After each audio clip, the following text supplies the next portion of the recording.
Қазақ тілін Оксфорд университетінде оқытуды жоспарлап отыр. Қазақстан Ғылым министрлігі мен University of Oxford келісімге қол қойды. Оған сәйкес Оксфорд университетінде қазақ тілін оқытуды бастау жоспарлануда. Бұл туралы ведомствоның баспасөз қызметі хабарлады. Хабарламада Оксфордқа жетекші жоғары оқу орындарының ректорларының қазақстандық делегациясы келгені атап өтілді. Оны Ғылым және жоғары білім министрі Саясат Нұрбек басқарды.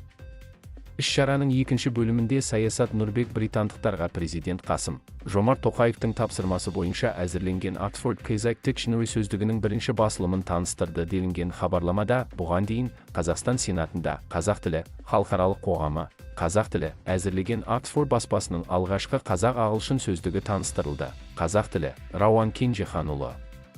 Оның айтуынша, олар Оксфорд университетінің баспасымен бірлесіп жұмыс істеді. Ол өзін әлемдегі ең сенімді сөздік баспасы ретінде көрсетеді. Сөздіктің таралымы 10.000 дана. Кенжеханұлының айтуынша, Oxford Qazaq Dictionary арқасында қазақ тілі Oxford Global Languages платформасына қосылды. Осылайша, қазақ тілі әлемнің 100 маңызды және базалық тілдерінің сөздік құрамын біріктіретін жалпы жаһандық тілдік корпусқа енді.